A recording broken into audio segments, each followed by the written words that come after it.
Hey guys, what's up? It's me, Thomas. Tonight we're back here with Josh Scorcher. Tonight, well, might as well start getting back to the boss countdowns. Tonight we're doing the top 10 dragon bosses. Might as well get this one out of the way. Anyway, so let's see who's the top dragon. Or at least in Josh's eyes. Be sure to like, subscribe for more. Hope you enjoy. Let's go.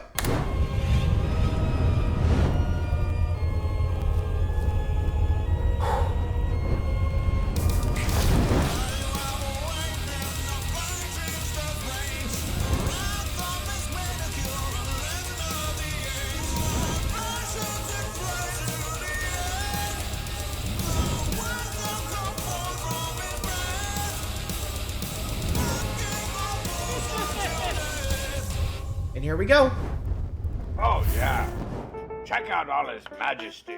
Here be dragons, folks! The legendary, often titanous lizards of myths and fantasies. They come in all shapes and sizes. They can be vicious, majestic, adorable, noble and wise, just plain gorgeous, and even just sarcastic and puny. And naturally, Spike. we've seen our fair share of draconic bosses, so that makes them perfect for our never-ending quest to list boss fights based on literally everything ever. So, what are the rules this time around? For starters, they need to be considered dragons by canon. So while Ridley's definitely draconic in appearance, he's a burp, not a Durgan. Disqualified. See, when I came up that rule, there was a little bit of debate in the crew whether or not Maleficent from Kingdom Hearts counted. I mean, she could turn into a dragon, but is she a fairy? Looked like a dragon, felt like a dragon, but Let me guess, doesn't count? she's a fairy. So does that count? Or was she a dragon the whole time and the fairy is... I can see the confusion. Too many questions. Thanks, Carrie. Yeah, moving on. Next, they gotta act like a dragon. Doesn't matter if they're good or bad, they gotta be ferocious and destructive, but also noble and wise as well. Oh, it's really nice lore would be icing on the cake. Dragons are the stuff of legends after all. And most importantly, the boss needs to be challenging and fun. They're dragons. They're the ultimate obstacle in classic storytelling. If it isn't hard or doesn't feel like it's hard, then what's the point? Let's see who's first. Starting off our list of flying terrors, we need to go back to the patriarch of action RPGs, Ys. If you remember back in Top 10 Win Bosses, we talked about the hot air balloon dragon, Mu Anti, and how the fight didn't blow. Well, Ys 7 is known for its dragon bosses, as they got 5 super cool ones that the story revolves around. The ones people love the most are usually the Earth and Wind dragons. The water one is okay, and the fire one is... There. We need to look to the moon, Alice! As descending from on high is the final dragon of the roster, the Moon Dragon, Zed Calios. Zed Calios being the final dragon does have a lot to live up to. After beating the water dragon, you really have no idea where this final dragon is, as there really wasn't a moon dungeon prior. Well, with some help from an old friend, you find the moon dragon lying in an altar in your current base town. Zed Calios descends from above to the reflecting pool arena below. Teleporting around the stage, he swings his wings around to launch cutters at you, shoot beams of light at you, and pelts you with fireballs. Yikes. Honestly, at the beginning, the fight seems kind of easy. The dragon's attacks aren't really a problem to avoid. Well, that's until you get the lug down to 3/4 HP. Then the bright white moon becomes blood red, and the pure silver dragon becomes dark as the other side of the moon. His attacks are now slower, but their range and power are much greater. If you haven't mastered flash guards, you're gonna have a tough time surviving his attacks. These include a shockwave that covers the entire arena, a wide swing of arm, homing fireballs, and a power multi-shockwave he charges up. And of course, since he's the final dragon, he has a third phase, because of course he does. He goes on all 4 limbs and starts moving faster than before. His AoE shockwave remains, but then he has homing blood balls, a full swing of his tail, and fire in his laser. He's almost dead by this point. Keep dodging, using powerful skills like Adolf's pentagram, and you'll take him out. Hopefully he gets some This battle not only acts as the final dungeon fight, but also as the turning point where all of the game's plot is finally revealed. It's the gatekeeper to the final dungeon, so not surprising, it will act as the gatekeeper for this list. This gives Dark Side of the Moon a whole new meaning. Definitely mysterious. Alright, who's next? Number 9. Dragons and Fire Emblem are like cereal and milk. They're always a part of the complete medieval fantasy breakfast without the high fructose corn syrup. Although the series does often portray dragons more like gods rather than legendary creatures, which would be fine, but there aren't so freaking many of them. With all that said, there is one dragon in the series that can be considered truly legendary, Dheginsea, the king of dragons from the Radiant Song. In the Radiant duology, the Dragon Lagoos are portrayed as the most powerful of the beast tribes. They live in seclusion, considering it's dragons, not surprised, refusing to partake in any of the world's affairs. This is because Dheginsea, being their king and one of the ancient heroes of Tellius, made a pact with the goddess Ashura to avoid plunging the world into another cycle of war and chaos. Unfortunately, his inaction only serves to worsen the state of the world, as his fellow Lagoos kin were forced to suffer without his aid. It eventually led to the pact being forcefully broken, and to own up to it, the Dragon King must stand by the goddess as judgment is to be passed on to the world. You finally confront the Dragon King on the Tower of Guidance, and all that lore ain't no hyperbole. As the legendary Black Dragon, his power is insurmountable. Between his huge stature and breath so destructive, it can two-shot even the strongest units you have. On top of that, his special skill Ire can triple the damage he deals in one turn. Good luck to any Iron Man players out there thinking it's safe to send Tabard after him. It's not that hard to believe that this is the same dragon said to have stopped the millennium-old war with his sheer might alone. You know he's no slouch, but not only does he intimidate even the other Lagoos kings, but it's said that even Ashura, the goddess, wouldn't want to get on his bad side. On top of that, you're not just fighting him. The entire nation of Goldoa is on his side, so you're going to have a lot of bulky red and white dragons to handle in your bowl. Your combat units alone aren't going to cut it against these lizards, so you definitely have to bring your support teammates to make sure you do the most damage and take as few of it as possible in return. It's not nearly as much of a spectacle as the other dragons on this list, but Dheginsea still excels thanks to his intricate lore and devastating prowess. You better hope you got a good healer difficult fight that requires you to be on your S game to survive. It's a real shame his voice was not very good. Hold, I see. But he did appear in an event in Heroes once, so perhaps hope isn't lost for us to see better performances that justify our boy Dag in the future. Yeah, you never know. I'm not sure if I've seen him in a while. Next. When you hear Pokemon and Legendary Dragon, what's the first thing that pops into your head? That? Yeah, hold that thought. Now, yes, Rayquaza is the staple dragon legendary of Pokemon, but we're looking at boss fights for this list, and Rayquaza's fights are not exactly spectacular. His Mystery Dungeon fight is okay, but not particularly thrilling. His brawl fight really underplays his strength, and the main game fights are just the standard for legendaries. Master Ball and done. So where else are we going to find a dragon with just as much power and gravitas, but puts up a commendable fight? Let's ask Volo if he knows something. Oh, I remember this fight.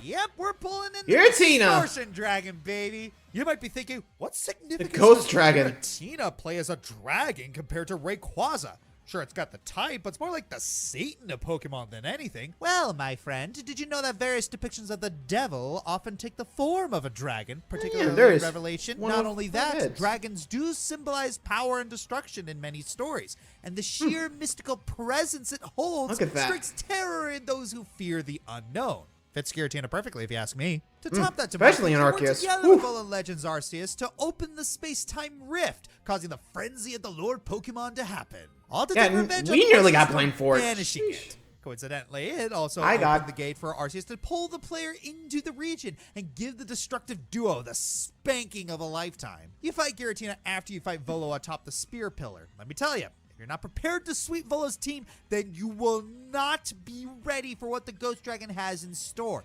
Giratina hits as hard as the figurative isekai truck that it is, carrying Aura Sphere, Earth Power, Dragon Claw, and Shadow Force in its moveset.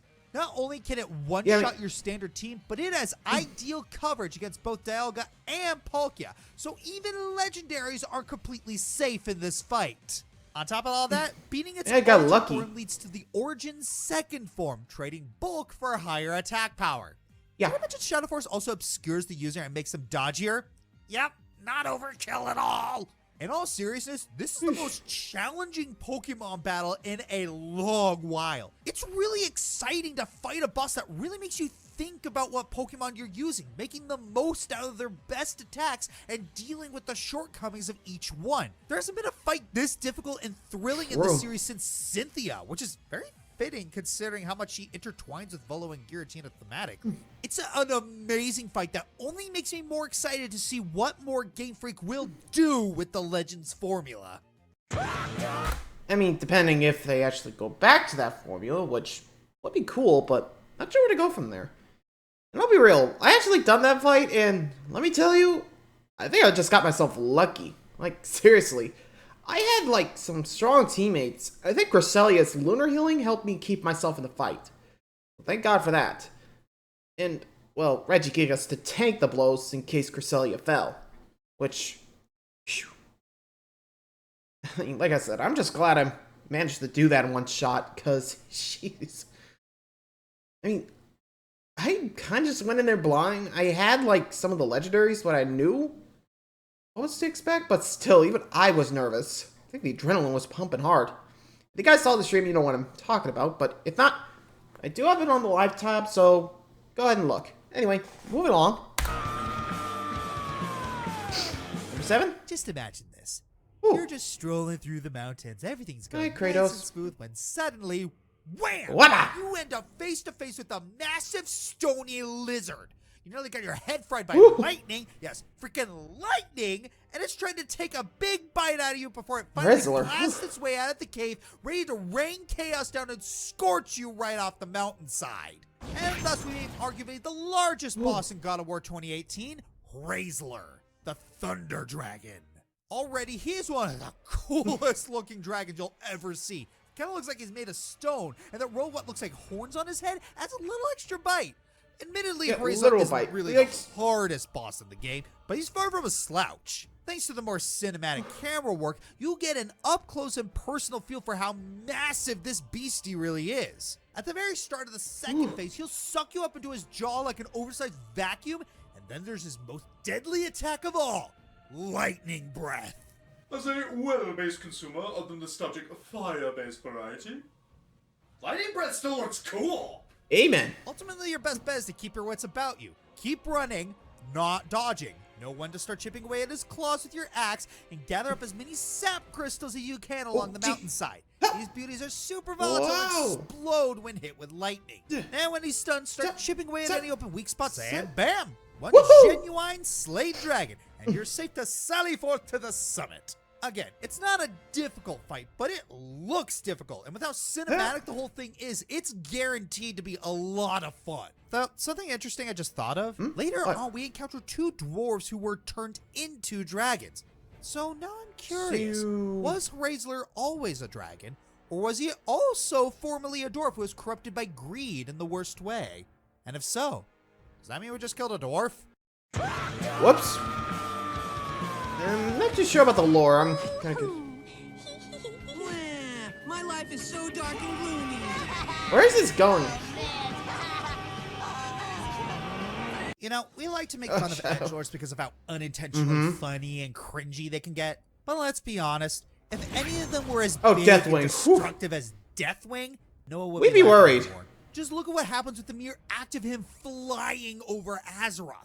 Chaos, destruction, and suffering with little to no effort. And just listen to his voice. I am Deathwing. Inevitable. Indomitable. I am the Cataclysm. Sorry, first, a little backstory.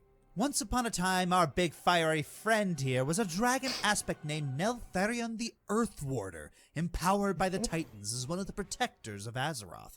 However, the old gods thought it fun to drive him insane, which led him to betraying his fellow dragon aspects and ultimately becoming Deathwing the Destroyer, the final boss of World of Warcraft Cataclysm. Now, why did I call Deathwing an edgelord, other than because of his name?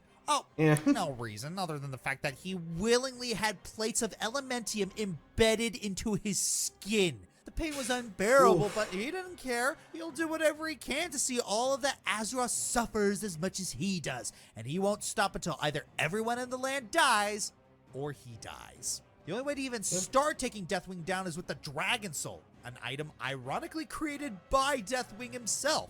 After that, the real struggle begins. First, you take the battle onto the dragon himself and chip away at his armor using the wild elementals on his back. Thrall shoots him down, Deathwing falls into the ocean, and boom. We did it! We did it! We did it! Yay! Yeah, not yet.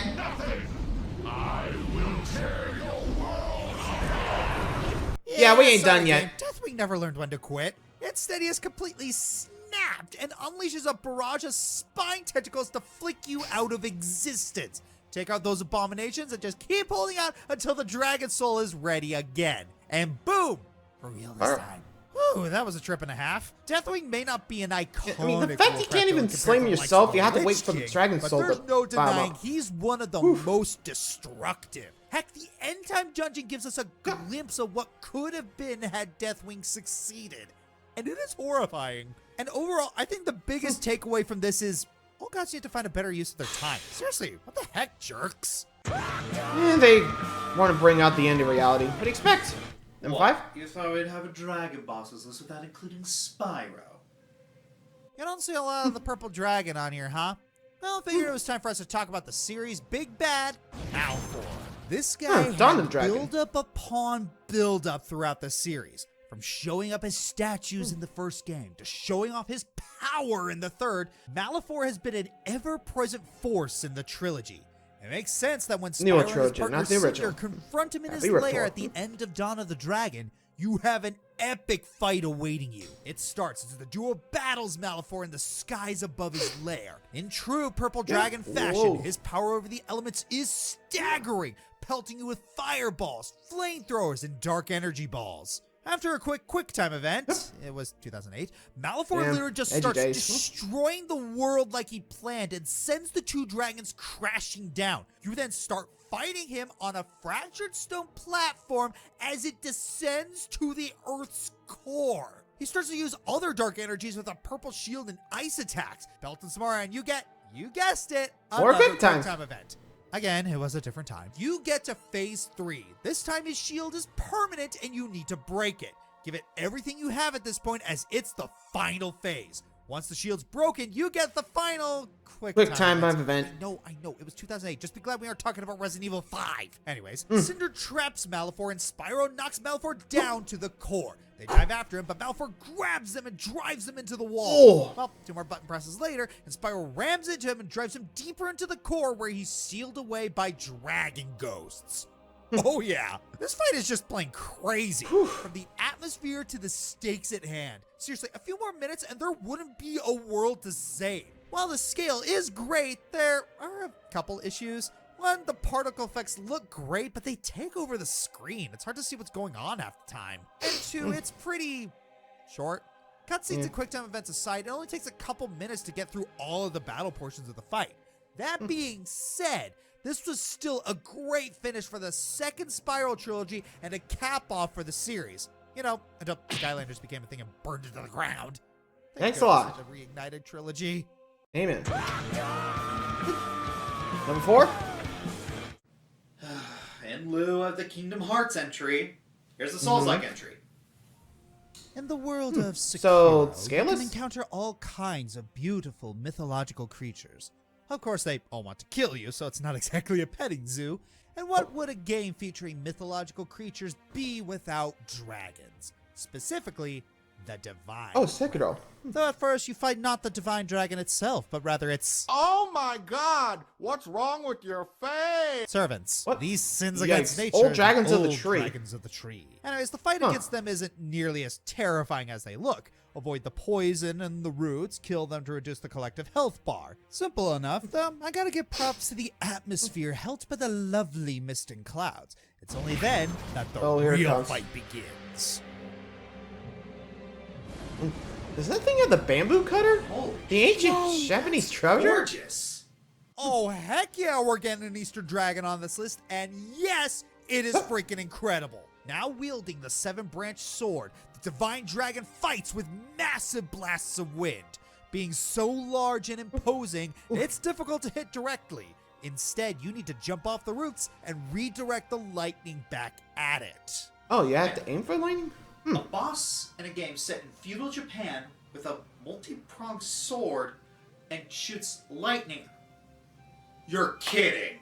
Yep, Like Okami. all Hi. Sekiro bosses, it's a feast for the eyes. And like all Sekiro bosses, it's topped off with a brutally satisfying death blow. The only real thing keeping this fight from being higher is that it's a bit on the easy side. Well, easy by Sekiro standards, anyways. Yeah.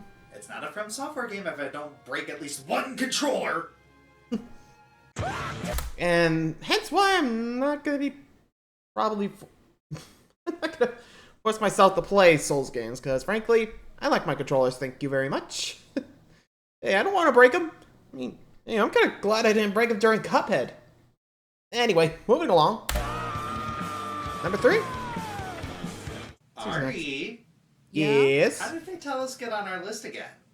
Aren't there like a million Elder Dragons? Yeah, but none of them are as cool as Fatalis. He was True. just on fire bosses. Well, then Too he's bad. only a fire dragon type. It works for him. Come on, you know the drill. Yeah, we actually did it. We put the same boss on 2 boss lists in a row. And we were kind of asking for it when we decided to do dragon bosses of all things after fire. Don't worry, we won't do that again. I hope. Anyways, yeah, I know Yeah, there you are better a hope. million elders, and there's probably a better fight somewhere. Maybe Shagaru Magala from 4, or Sharazvalda from Iceborne. Personally, though, nothing holds a candle to the absolute intensity that is the fight from World. Its flames can melt steel. Its body can fling hunters back from just moving.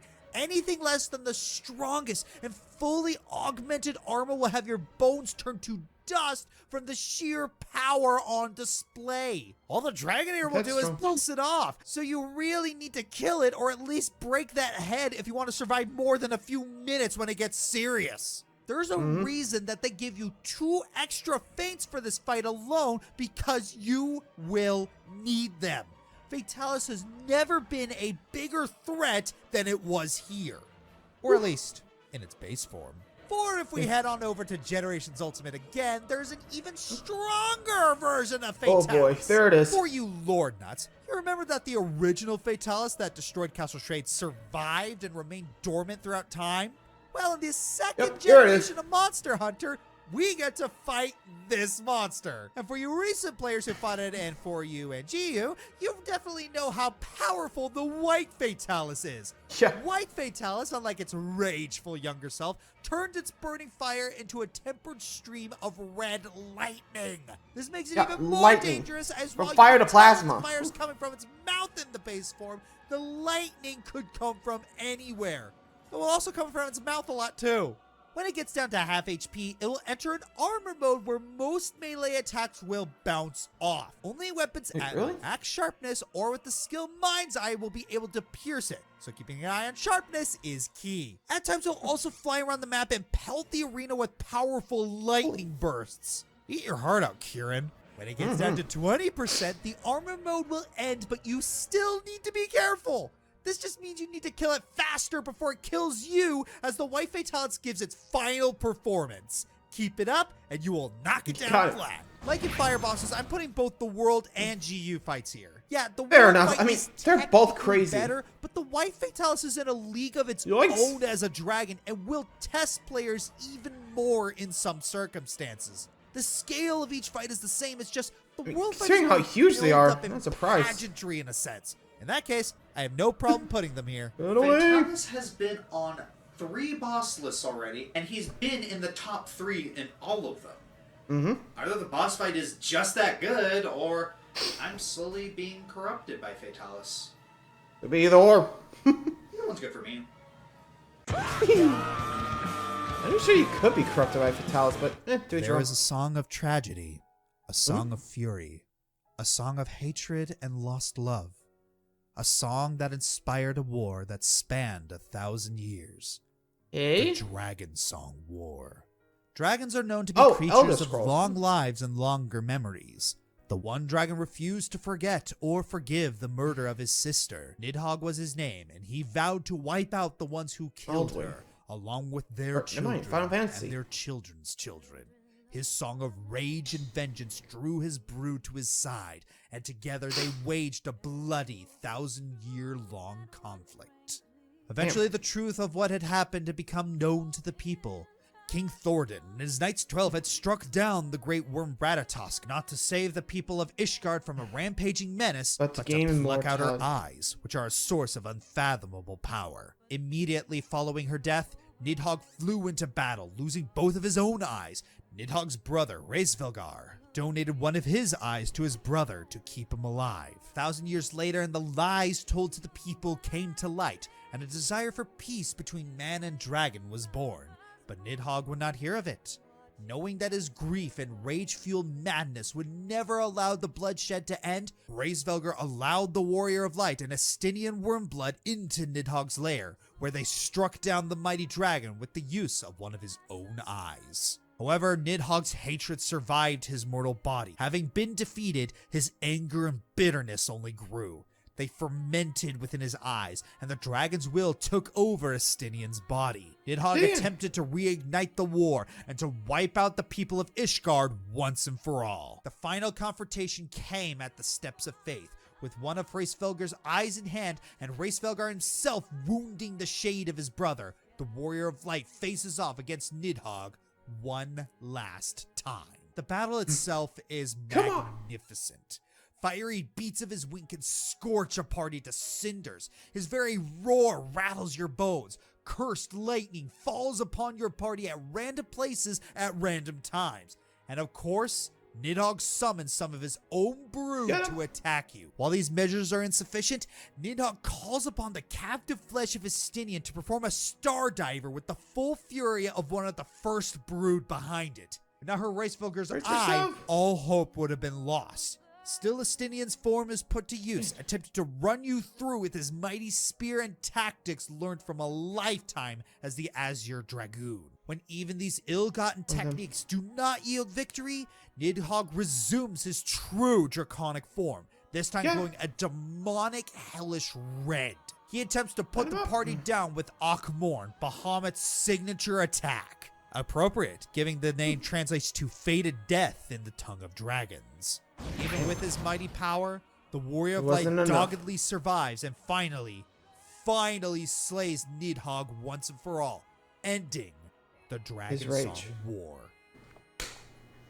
May you rest in peace, Nidhogg. Hopefully find peace. Next. Maleficent, Kingdom Hearts. Hey, gotta put him into some. Fairy Dragon. Dragon Lord Pacitisax, Elden Ring. Oh, you can teleport? Boontail, Paper Mario 1000-Year Door. Yikes. This worthy and fitting challenge to cap off the Pit of 100 Trials has a hilariously dark backstory. Jack of Blades, Fable. Somehow, Jack of Blades returned as a dragon. Argrog, Twilight Princess. So there's some alright dragon boss fights, and purely from a boss fight standpoint, this one in particular is pretty epic. Divine Dragon, Legend of Dragoon. It doesn't breathe fire, but it does have an eye laser and a freaking team-wiping energy cannon. At least you can fight it only once. Stone Dragon, Sly 3. The Great Stone Dragon has awakened. And for a stealth platform, honestly not bad. Landia, Kirby's Return to Dreamland. Someone's been taking lessons from Deity on how to make yourself look like a bad guy trying to save the world. Sin, Dragon's Lair, the original controller breaker. If we rank by difficulty alone, he'd top this list. Pretty much. And the #1 dragon is... Making this list, I thought picking a candidate from Dragon Age would be a no-brainer. Unfortunately, let me guess, not so despite much. the name and my love for the series, it rarely has any dragon fight I'd consider amazing. It's kind of disappointing, honestly. So if I can't count on Dragon Age, so it ain't Dragon Age, I'll where look to? for another game with dragon on its title and see if it can satiate our need for a great dragon boss fight. Shall we?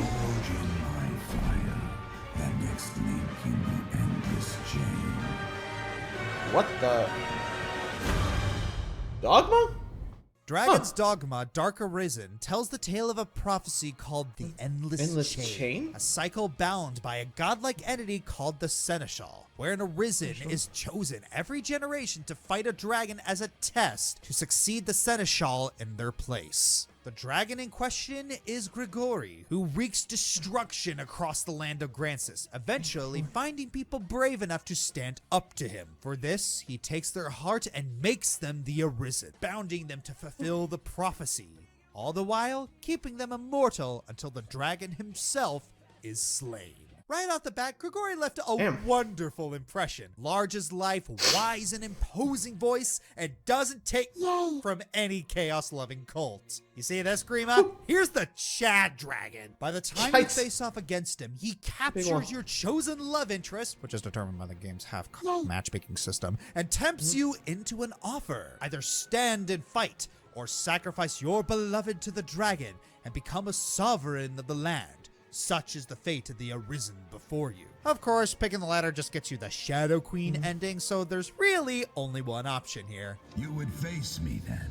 Ah, 'tis a fool's choice, Arisen. We'll see. Better fool than craven. I knew your mind ere you came. Starting off, Grigori will chase you out of the temple, breathing fire and dropping debris and whatnot. You can fend him off for a while, but your attacks can only barely scratch him. The only way to really hurt him is to aim for his heart, do enough damage, and Grigori takes off to the skies, where you gotta track him down and shoot him from atop the ballista tower. Afterwards, Grigori attacks you one more time, and you climb onto him. The spectacle of this phase is absolutely breathtaking. You'll get an amazing view of the clouds and canyons across the Tainted Mountains as you scale Grigori's back. Ultimately, you drag him down with you into the soil of the mountains where you settle the score with him once and for all. Grigori will fly and climb up cliffs as he dives toward you and blasts fireballs all across the battlefield. All the while, you and your team whittle down what's left of the dragon until he draws his final breath. On top of that, he can possess your allies and even cast his own elemental spells at you, from ice, lightning, to beams of light. It might be a hint that he was likely a sorcerer in his past life. As he dies, the Arisen gets their heart back, resulting in previous Arisen succumbing to their fate, and Grancis ripping open to reveal the Seneschal's domain. Passing the test, it's up to the surviving Arisen to decide the fate of the prophecy from there on. This is such a complete fight, with varying phases, stunning visuals, and Grigori himself playing the de facto role of the dragon, serving as a major adversary leading to the player's greatest challenge. The only downside to this fight is that it's not all that difficult. It looks difficult, but it really isn't. You're more than likely to deal a lot of damage given the level you're at when you face him. Adding on, poison and science can cripple him easily, and weapons imbued with darkness will take a good chunk out of his health. There's also the end style shortcut where you can kill him with the Maker's Finger before the fight even starts, but that's more like an Easter egg than anything else. Even with a little lack of difficulty, this game makes the fight look like slaying the dragon was hard. Seriously, this fight is gorgeous. If anyone asks me what comes to mind when I think a dragon fight, I choose this. It keeps you thrilled and on your toes with each phase and nails so much of the feel and mystique of fighting a legendary beast of yore. Something most Western RPGs have struggled to capture for a while. I'm looking at you, Alduin. For living up to his lore and grandeur, Grigori earns his spot as the greatest dragon boss. I'm Josh Scorcher, and what the? Bonnie, can you call me Exorcist? I have them on speed dial. Thank you. Wait, really? I mean, considering what he deals with, might as well keep him on speed dial. I think that's demon bosses, but I'm not too sure. I'll have to look it up. Anyway, hope you guys enjoyed. Till next time, like, subscribe for more. See ya.